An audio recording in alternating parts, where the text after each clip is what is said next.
मैं जब स्कूल जाता था तो मैं ऐसी टोपी पहनता था।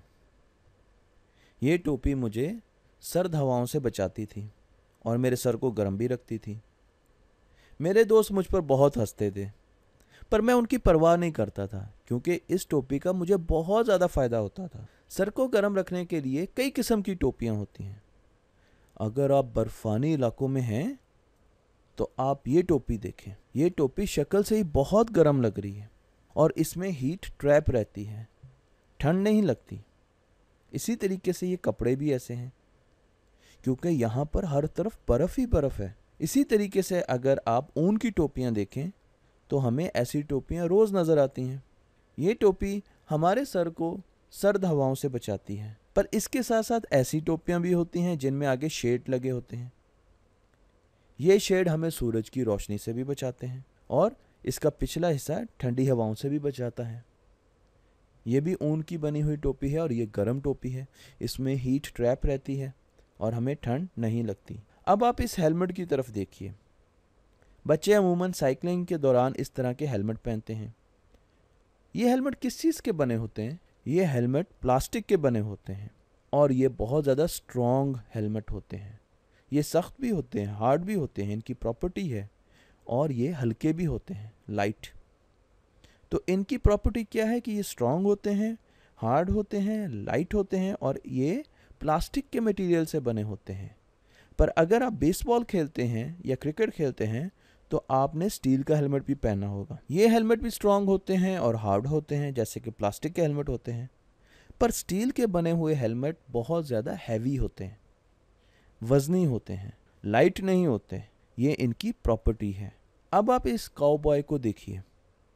इन्होंने भी एक हैट पहना हुआ है और ये हैट इनको सूरज की रोशनी से बचाता है गर्मियों में।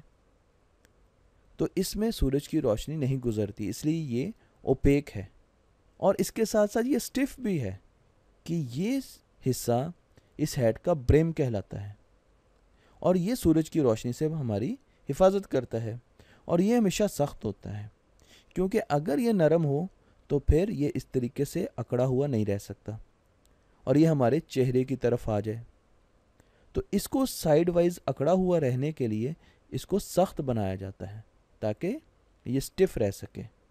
और अमूमन इस किस्म के हैट लेदर के होते हैं, इनका मटेरियल लेदर होता है। अब आप इस हैट को देखिए।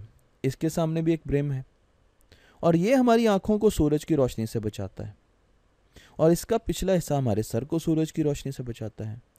जो सामने शेड है वो स्टिफ है, सख्त है और आप उसको बहुत ज़्यादा मरोड़ नहीं सकते। कुछ जगहों पर लोग अपने सर को इस किस्म के कपड़ों से ढांपते हैं और वो सिर्फ सर को ही नहीं ढांपते, वो अपनी गर्दन को भी ढांपते हैं, सर के पिछले हिस्से को भी ढांपते हैं ताकि वो गर्मी से बच सकें। ये कपड़ा बहुत ज़्यादा सॉफ्ट होता है और इसके साथ साथ ये एब्जॉर्बेंट भी होता है, ये पसीने को भी चूस लेता है। और इस किस्म के कपड़ों का इस्तेमाल सऊदी अरब और रेगिस्तानी मुल्कों में बहुत ज़्यादा किया जाता है। पाकिस्तान में हम सर पर पग पहनते हैं और ये भी हमारे सर को गर्मी से और सूरज की रोशनी से बचाती है। तो मुख्तलिफ़ जगह पर मुख्तलिफ़ किस्म के लोग मुख्तलिफ़ मटेरियल से बने हुए हैट्स इस्तेमाल करते हैं, कैप्स इस्तेमाल करते हैं और उनकी मुख्तलिफ़ प्रॉपर्टीज़ होती हैं। आप कौन सा हैट इस्तेमाल करते हैं? अब हमने एक एक्टिविटी करनी है और उस एक्टिविटी में हमने बनाना है एक पेपर हैट और उसके साथ आप एक टेलीस्कोप भी बना सकते हैं। इस पूरी एक्टिविटी को मैंने स्टेप बाय स्टेप एक्सप्लेन किया है एक्स्ट्राज में। तो अब आप देखिए एक्स्ट्राज और बनाइए एक पेपर हैट।